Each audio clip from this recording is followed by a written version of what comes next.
The term Puukkojunkkarit would later be used to describe the men who operated within this reputation-based system, but the label itself does not fully explain how it functioned. These were not organized gangs in the modern sense. There were no formal ranks, no centralized leadership, no clear boundaries. Instead, there were loose networks of individuals whose influence depended on visibility, boldness, and the willingness to act without hesitation, which meant that control did not come from structure, but from recognition. The knife, or puukko, was not unusual in itself. It was a common tool, carried by nearly every man for daily work. But in this context, its meaning began to shift. In the hands of certain individuals, the knife became more than a tool. It became a signal. It indicated readiness, but also intent. It changed how ordinary encounters were interpreted. What might once have been routine could now be understood as a challenge. And yet, the violence that followed was not random. It followed patterns that were understood locally, even if they were not formally acknowledged.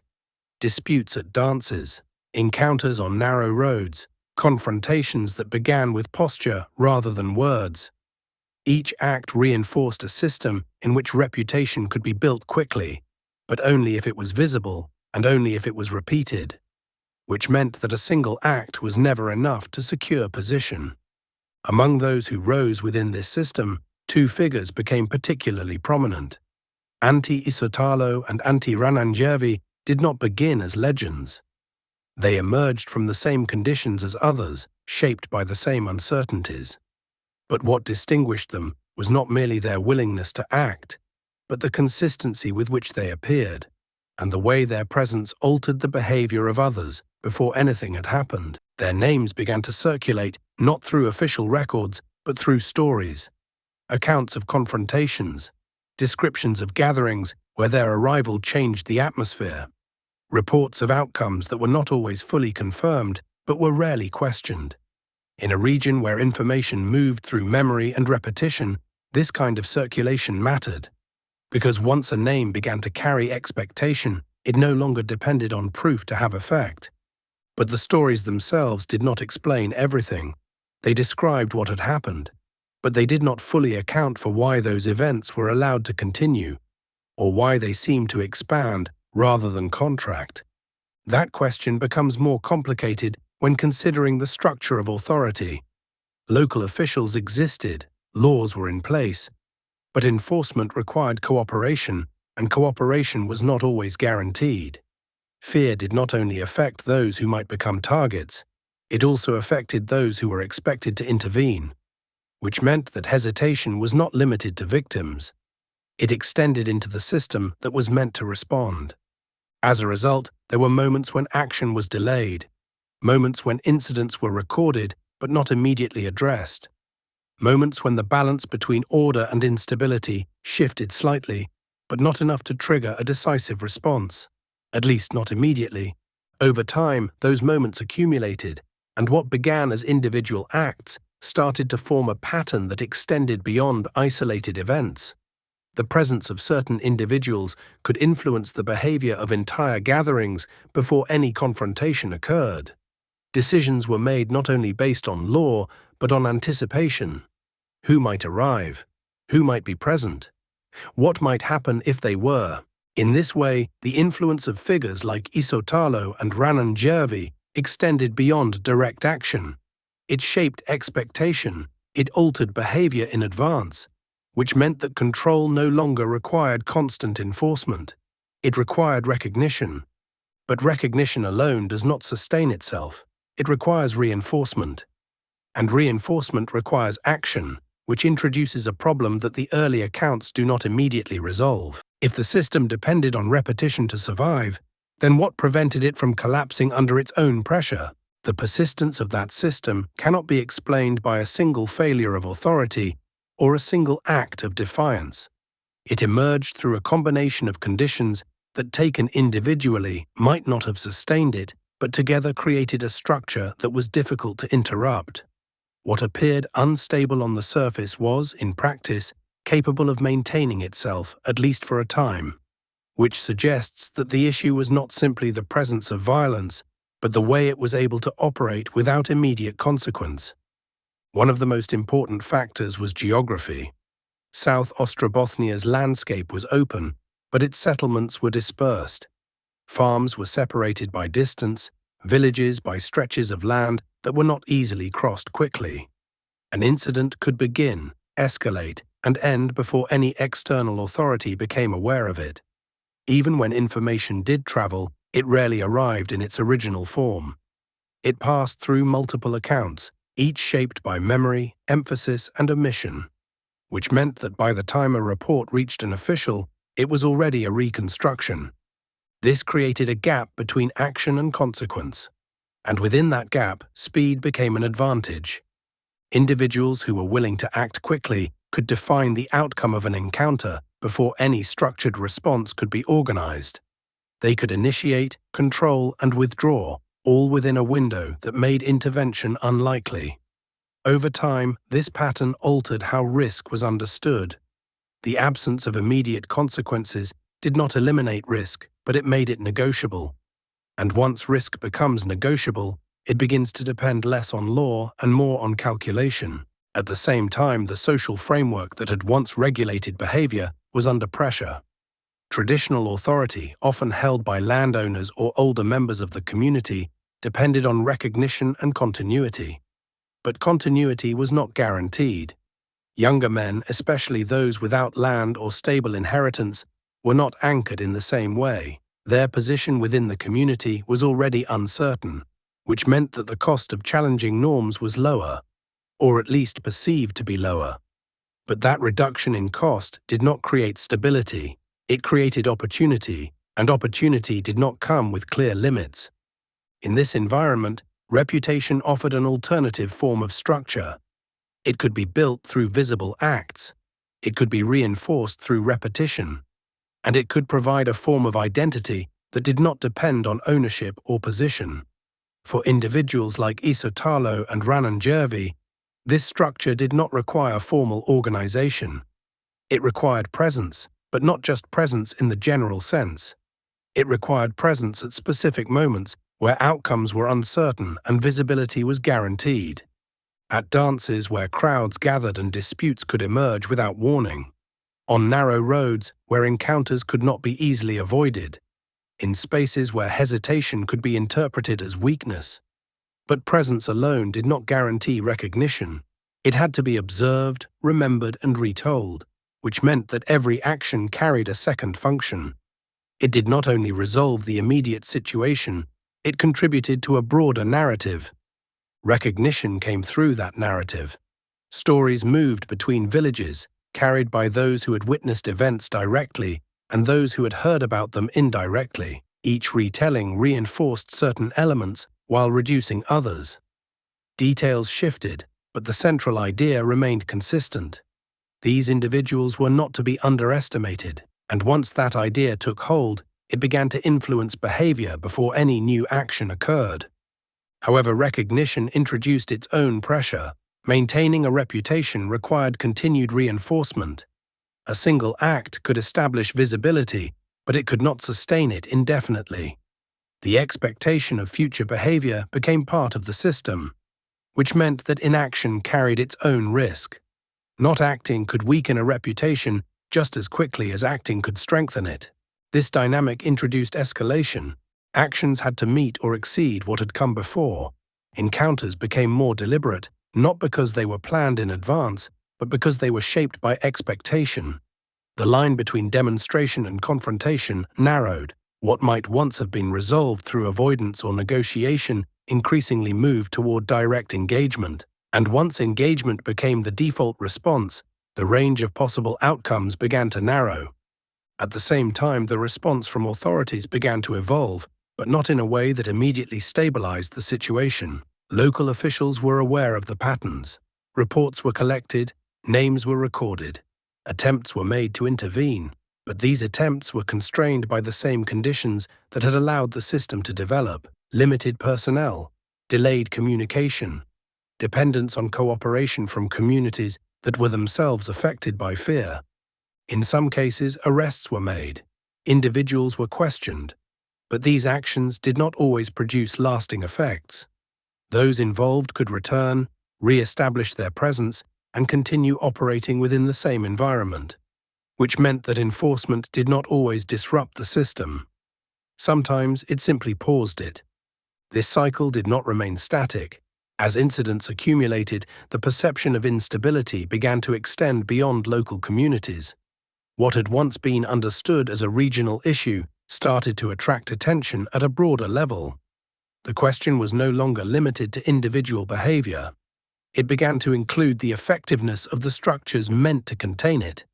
And once that question is raised, the response tends to shift, but not always in predictable ways. This shift introduced new variables: external pressure, increased scrutiny, the possibility of more coordinated responses, but it also introduced uncertainty. Interventions at a higher level could disrupt local balances in ways that were not fully understood, which meant that the system was no longer operating in a closed environment. It was being observed from outside, and observation changes behavior, even if it does not immediately change outcomes. For individuals like Isotalo and Rannanjärvi, this changing environment required adjustment. Visibility remained essential, but so did awareness. Actions could no longer rely solely on established patterns. They had to account for the possibility that consequences would follow more quickly and with greater consistency. But adjustment did not eliminate risk. It altered its distribution. Encounters became more calculated, movements more deliberate. The system that had once relied on rapid, visible acts began to incorporate elements of caution. But caution introduced its own tension. Acting too quickly increased exposure. Acting too slowly risked losing recognition, which meant that the balance between action and restraint became more difficult to maintain. And as that balance became more unstable, the space between action and consequence continued to narrow.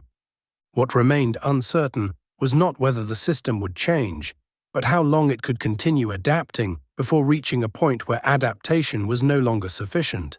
The point at which adaptation becomes insufficient is rarely marked by a single moment. It emerges when the space for adjustment becomes too narrow to operate within, when each decision carries more consequence than the system was designed to absorb. In South Ostrobothnia, that narrowing did not arrive all at once. It revealed itself through a pattern of encounters that no longer resolved in familiar ways. What had once been predictable, even if unstable, began to behave differently. By the later phase of the Puukkojunkkarit period, the environment in which individuals like Isotalo and Rannanjärvi operated was no longer contained within local dynamics. External attention had increased. Authorities were more focused, more coordinated, and less dependent on delayed reporting. The gap between action and response, which had once provided operational space, was beginning to close. Not entirely, but enough to alter the calculation behind each encounter, which meant that visibility, the source of influence, began to carry a different weight. There were still gatherings where familiar patterns held, dances where presence could shift the atmosphere, roads where an encounter could still unfold according to expectation. But alongside these moments, there were others where intervention was faster, more deliberate, and less avoidable. The system had not disappeared, but it no longer controlled its own boundaries. For those who depended on reputation, this created a contradiction that could not be resolved easily. To maintain influence, they had to remain visible, but visibility increased exposure. Exposure increased the likelihood of intervention, and intervention, when it arrived sooner than expected, disrupted the sequence that had previously allowed control. Some adapted. They reduced their presence, avoided certain gatherings, or limited direct confrontation. But for others, withdrawal was not a viable option. Reputation, once established, did not allow for quiet reduction without consequence. Absence could be interpreted as weakness. Hesitation could be read as decline, which meant that inaction carried its own risk. Among those who continued to operate within the system, the pressure was most evident. Each encounter became more than an isolated event. It became a test of whether the existing pattern could still be sustained. Decisions were made with less margin for error. Outcomes became less predictable, not because the individuals involved had changed, but because the environment around them had. Encounters that once reinforced reputation now began to expose its limits. For Rannanjärvi, whose presence had been defined by consistency and visibility, this shift was particularly significant. His reputation had been built through repeated confirmation, through appearing, acting, and leaving with that pattern intact. But repetition depends on stability, and stability was no longer guaranteed. Accounts from this period suggest that confrontations began to lose their earlier structure. They were less about establishing presence and more about responding to immediate conditions. The distinction between demonstration and necessity narrowed further. Actions that once signaled control now carried the risk of losing it. At the same time, the response from authorities continued to intensify. Investigations became more coordinated. Information was shared more effectively. Patterns were not only observed within individual incidents, but across them. The focus shifted from responding to events to disrupting the system that produced them, which meant that intervention no longer depended solely on proximity. It depended on accumulation. This introduced a different kind of pressure. Avoiding immediate consequences was no longer sufficient. The system now faced a structure that extended beyond individual encounters. Actions taken in one place could influence responses elsewhere. The environment that had once allowed for localized control now operated within a broader framework. For those at the center of this system, the implications were significant. Movement became more constrained. Presence became more difficult to sustain without attracting attention. The ability to control an encounter from beginning to end was no longer assured. The environment that had once supported rapid action now resisted it. Yet resistance did not immediately end the pattern. There were still moments when familiar dynamics reappeared. Encounters that unfolded as they had before. Situations where presence still dictated outcome. But these moments became increasingly isolated.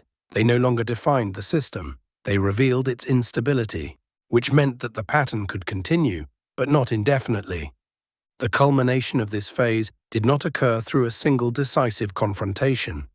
It emerged through a sequence of events that gradually reduced the system's ability to sustain itself. Each event did not end the pattern, but it limited the conditions under which it could continue. For Rannanjärvi, one such event became central. The details are recorded, but they do not fully convey the shift that had already taken place. An encounter that, in earlier conditions, might have followed a familiar path. A confrontation that might have reinforced reputation. But the environment in which it occurred had changed. The margins were narrower, the responses faster, the outcomes less controlled. By that point, the space for retreat had almost disappeared. Encounters no longer resolved themselves. They ended. He was killed. The immediate circumstances explain how it happened, but they do not fully explain why it mattered in the way it did. What made the event significant was not only the outcome, but the context in which it occurred. It took place within a system that could no longer absorb such losses without consequence. For Isotalo, the trajectory did not end in the same way, but it did not remain unchanged. The environment continued to shift. Coordinated responses became more consistent. The space for action continued to narrow. The accumulation of pressure did not produce a single moment of collapse, but it reduced the range of possible outcomes. The system that had once allowed for sustained activity no longer operated under the same conditions, which meant that what followed would not be a continuation, but a transition, and that transition did not begin with clarity. It began with limitation. The transition away from that system did not begin with a clear break. It unfolded as the conditions that had sustained it became harder to maintain, then harder to recognize, and finally difficult to repeat. What had once depended on visibility and repetition now encountered limits that did not disappear after a single encounter. They accumulated. At first, those limits appeared in small ways, responses that arrived sooner than expected, reports that no longer remained local, encounters that drew attention beyond the immediate setting. None of these changes ended the pattern on their own, but they altered the timing, And once timing changes, the system that depends on it begins to lose consistency, which meant that actions could still occur, but they no longer produced the same results. In the years that followed the peak of Puukkojunkkarit activity, the presence of coordinated authority became more regular. Communication improved. Information moved more directly between locations. Response times shortened, not always dramatically, but enough to reduce the space that had once existed between action and consequence. Enforcement still depended on local conditions, but it was no longer confined by them. This did not remove conflict from the region. It did not prevent confrontation, but it changed the framework within which those confrontations took place. The expectation that an encounter could unfold without immediate consequence became less reliable. And once that expectation weakens, the calculations behind action begin to shift. For individuals who had operated within the earlier system, the options narrowed. Some adapted. They reduced their visibility, avoided the types of gatherings where recognition had once been reinforced, or shifted toward roles that did not depend on confrontation. Others did not adapt in the same way. They faced consequences that were no longer delayed or inconsistent. Legal processes became more structured, outcomes more predictable. The system that had once absorbed disruption now began to contain it. The names that had once circulated through stories did not disappear, but their function changed. They were no longer active forces shaping behavior in the present. They became references used to describe what had been possible under different conditions. Their significance remained, but it no longer carried immediate consequence, which meant that speaking those names no longer required the same caution. The environment itself continued to shift. Economic conditions evolved. Opportunities for movement and work expanded. The gap between expectation and possibility, which had contributed to the earlier system, began to narrow. Social structures did not become uniform, but they became more stable in ways that reduced the reliance on reputation as a primary form of identity. These changes did not occur all at once, and they did not follow a single direction, but they accumulated over time. And as they accumulated, the conditions that had allowed figures like Isotalo and Rannanjärvi to operate became less available, not removed entirely, but reduced to the point where they could no longer sustain the same pattern of activity. What remained was not the system itself, but the memory of it. That memory did not exist in a single form. It appeared in records, in accounts, in stories that varied depending on who told them and why. Some emphasized the disruption. Others focused on the environment that had produced it. The details shifted, but the central idea persisted. There had been a period when reputation alone could influence behavior across an entire region. As that period receded, it did not leave a clear boundary behind. The roads remained. The villages continued. The physical landscape did not change in a way that marked the end of what had taken place. But the patterns that had once defined those spaces were no longer active. Doors still closed at night, but not with the same calculation. Footsteps still carried across frozen ground, but they did not carry the same expectation. Gatherings still occurred, but they were not shaped by the same anticipation of who might arrive and what might follow. The silence that had once been shaped by risk returned to something closer to routine, and the names that had once required caution could be spoken without altering behavior, not because their significance had disappeared, but because the conditions that had given them immediate relevance had passed. In that sense, the story does not end with a single moment. It narrows, from a region to a community, from a community to an individual, from an individual to an image, a road at night, snow underfoot, a distance between one house and the next, and the absence of what had once filled that distance.